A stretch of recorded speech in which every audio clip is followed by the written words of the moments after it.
Happy Friday, everyone. Thanks for joining us on this edition of Business Daily. I'm Lee Ji-eun in Seoul. Let's get started by taking a look at today's highlights. In part 2 of our special series on Korea's struggling shipbuilding sector, we take a look at how big a burden shipbuilders carry in the country's economy and what future awaits them.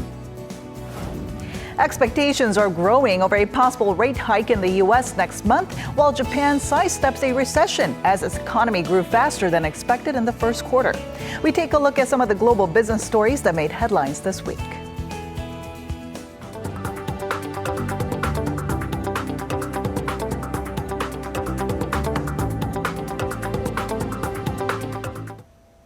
The economy stands at the front and center of a meeting among the government, the ruling Saenuri Party, the main opposition Minju Party of Korea, and the minor People's Party. During the economic meeting, the party's chief policymakers and Finance Minister Yoo talked about pending economic issues as well as future mid to long-range tasks to improve people's livelihoods. They're also looking for ways to successfully restructure struggling industries like the nation's big three shipbuilders. The government hopes to limit the economic fallout from a sudden collapse of major Korean firms amid growing uncertainties. Chief policymakers say the meeting is part of their efforts to promote a smooth start to the 20th National Assembly by working together on key economic issues. With Hyundai Merchant Marine still struggling to reach an agreement with ship owners on rate reduction for its charter fleet, the government has offered more room for negotiations, saying the talks will not be bound by a physical deadline. The Financial Services Commission said Friday that the shipper and the company's main creditor, Korea Development Bank, are doing their best to reach a successful conclusion. And given that the government has set a Friday deadline for talks, it's widely expected that the government will put off deciding whether the company should face court receivership until next week. Officials had emphasized the shipper will be forced to enter court receivership if it fails in negotiations. The commission did say, though, that the talks should not be drawn out, as that would disrupt the country's corporate restructuring drive. And another sector that is grappling with ongoing restructuring is shipbuilding. As part 2 of our special report, we look at just how much weight the industry carries in the Korean economy and whether there's hope for recovery. Our Shin Se-min has this report. One by one, troubled shipbuilders have or are submitting their self-rescue plans to creditors and the government, which include steep cuts in the workforce and wages, as well as the sale of non-core assets. The size of the industry is immense, which means the losses will be too. A local investment firm projects a drop in economic growth of 0.2 to 0.4 percentage points if shipbuilding production levels drop by 10 to 20%. The industry takes up 1.8% of the country's entire economy with 200,000 workers. With the ongoing corporate restructuring expected to push out at least 30,000 employees, experts project the overall unemployment rate will leap to over 4%. A cutback of 50,000 workers would push that rate up to 4.13%. The impact of corporate restructuring on workers who make $3,700 per month on average is going to be immense, cutting household spending and production and driving down the already stagnant domestic economy even further. The downfall of the industry was somewhat foreseen. Shipbuilders had already seen a drop in demand since 2008, and jumping into the offshore plant business, once thought of as a blue ocean, only amped up risks. The lack of knowledge about the new market led to combined losses worth over $5.7 billion. But the prospects are not all glum. Experts say that if shipbuilders can weather through 2 to 3 years, life will return to their shipyards. Every industry goes through a slump, and this is one not just for shipbuilders in Korea, but worldwide. They need to prune their branches, but only to a certain extent, to give the sector room to grow back once conditions return to normal. But there is one condition.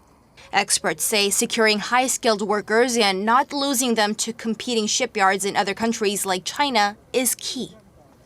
They emphasize the government should shoulder a lot of this responsibility by retaining those who have lost their jobs to secure their livelihoods and help them reclaim their positions to sustain the longevity of the industry. Shin Se-min, Business Daily. There is still a great imbalance between large firms and SMEs here in Korea, with less than 1% of big corporations accounting for more than half of total sales last year. And in light of this week being the week of small and mid-sized firms, our Lee Joo-young takes a look at a survey on what people think about the current makeup of Korea's economy. Korea Federation of SMEs has big ambitions. By promoting the importance of small businesses, it hopes to transform the economy into one more centered on SMEs and raise awareness about problems that stem from an imbalance in the corporate sector. As part of this push, the Federation recently released a survey on 700 Koreans aged 19 or older. It indicates 94.4% believe the country's economic structure is either very or somewhat more advantageous to large companies. The group says the biggest problem is that this widens the gap between big and small businesses in terms of wages and technology, not to mention unequal distribution of financial and human resources. The survey also showed people believe unfair practices by large firms and government policies that focus on growth of large corporations are the greatest reasons behind unbalanced growth. Over 94% of respondents said they see the need for change, and they believe a shift could help revitalize regional economies, eliminate polarization, improve the perception of SMEs, as well as boost employment. A different survey conducted by the country's big business lobby, the Federation of Korean Industries, indicates SMEs have a grim outlook for this year, with 61% expecting sales to dip further due to slack demand from large trading partners. In the face of such challenges, the SME Federation says it will continue to promote the importance of fairness and balance in the market. It had planned around 100 big and small events throughout the week with the goal of attracting over 10,000 business officials. Lee Joo-young, Business Daily. Koreans' overseas credit and debit card spending dropped in the first quarter from the previous one, mostly due to the stronger U.S. dollar. The Bank of Korea says spending in the first 3 months of this year stood at $3.3 billion, down nearly 4% from the fourth quarter of last year. The drop came despite an 8% increase in the number of Koreans traveling abroad. The central bank says Koreans didn't shop as much while they were outside of the country because of the robust greenback.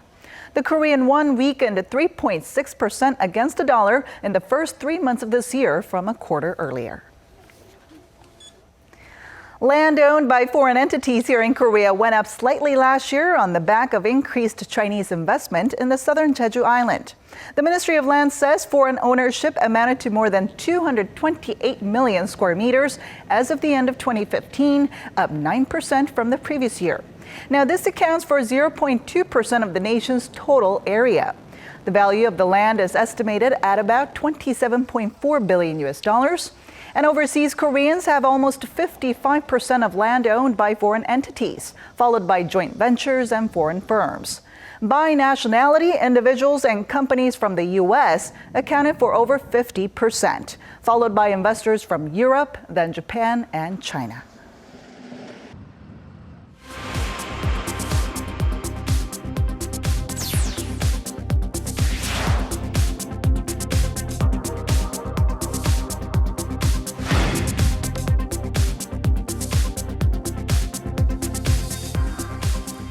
And now it's time for a look through some of the global business stories that made headlines this week. For that, we're now joined by Eunice Kim in the studio. Hello, Eunice. Hello. All right, so this week, the U.S. Fed minutes surprised us a little bit with a stronger than expected signal on a possible U.S. rate hike next month. Yeah, you could definitely say that. It seems like the Fed was definitely set on sending a message to investors this week, and that is stay alert. The next interest rate hike could come sooner than you think. Take a look. Earlier this week, the Fed presidents of San Francisco, Atlanta, Dallas, and Richmond all hinted at conditions being near ripe for the year's first U.S. key interest rate bump. Warnings that fell on many skeptical ears that saw maybe one rate rise at year's end. That is until the April Fed minutes were made public, followed by a press conference by a permanent voting member of the FOMC. The Fed's number 2, New York Fed President William Dudley spelled it out. Quote, "If I'm convinced that my own forecast is on track, then I think a tightening in the summer, June-July timeframe is a reasonable expectation." The hawkish tone surprised investors. On Wall Street, the Dow Jones and S&P 500 both touched their lowest point in 2 months during Thursday's trading day, as investors' predictions on when the Fed would move rose across all months. So what did the April minutes point to as prerequisites for a jumpstart to tightening? Real gains in employment and real signs of economic growth. Labor market gains have been consistently good enough for some Fed presidents to believe GDP data in the second quarter could leapfrog over Q1's underwhelming 0.5% annualized growth. Overall confidence looks to have grown that the Fed's 2% inflation target is well on its way to fruition over the medium term, particularly as energy prices look to have bottomed out and the rising U.S. dollar has slowed. But the minutes were not without its concerns. The biggest involves the lingering Brexit factor. The referendum takes place roughly a week after the FOMC's June meeting. The vote that will decide the UK's future in the EU could trigger market volatility before and after. As U.S. policymakers also keep their eyes on Japan and China's monetary policies, the minutes show some were not quite convinced all the necessary financial data would be available to cautiously move forward in their first rate rise since December. Now, Fed Chair Janet Yellen said that any decision to tighten U.S. monetary policy would be done cautiously and backed by data. But did the minutes suggest that some of the policymakers were ready to raise rates? Yeah, in fact, it did. It did show that some of the participants were ready. Actually, it said a few of the participants were ready for a rate rise in April. But of course, that did not happen. And we should note here that the FOMC, though it does have 10 voting members and non-voting members also do attend these policy-setting meetings, the opinions of Fed Chair Janet Yellen and her Vice Chair William Dudley likely outweigh the others. And of course, we heard from Dudley himself in the report. Now, from the graph in your report, it seems that investors are pricing in July more heavily than June. I mean, what would be the benefits of that, though? Well, there would be more data by July on the second quarter as opposed to June, meaning they'd need to rely less on forward-looking data. And July, I have to add, though, would be unusual since the Fed has not scheduled a press conference for that month, but it is certainly not impossible. Signs since the April meeting have been bright, a pickup in consumer spending and manufacturing output, and the U.S. jobless rate currently at 5% is close to what most economists consider full employment. But one body not painting a rosy picture is the ratings agency Moodys. It actually cut its economic growth outlook for the world's largest economy from 2.3% to 2%, citing weakness seen in the first quarter.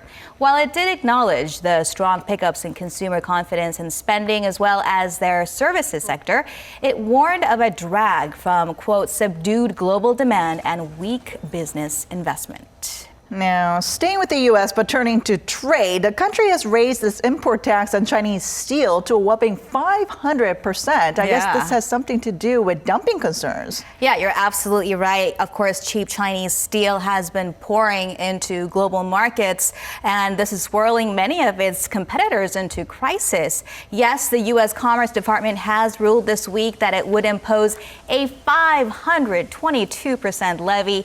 That's up from a 266% import tax on Chinese steel applied specifically on cold-rolled flat steel that's used in construction as well as making cars and shipping containers. The U.S. steel industry has said 12,000 workers lost their jobs in the past year as a result of underpriced Chinese steel. It's prompting steel unions in the UK for a similar move from London and the EU, as India's Tata is seeking buyers for its UK steel factories. China, meanwhile, has denied the dumping allegations and said it would continue with its controversial tax rebate program offered to its steel exporters. And finally, a meeting of G7 finance ministers and central bank governors is underway this day in Sendai, Japan.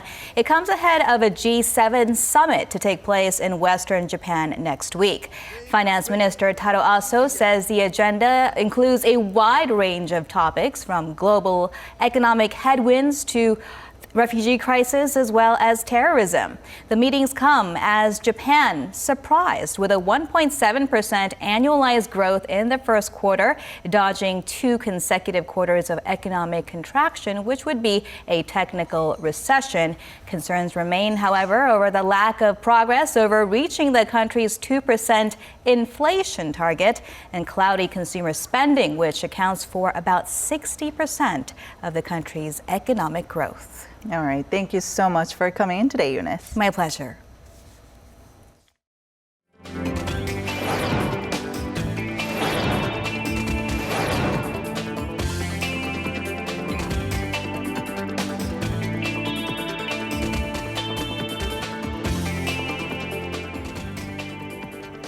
And that wraps it up for today and this week. Thanks so much for watching, and we'll be back next week with more business news that matters to you. So don't forget to tune in then. Have a great weekend.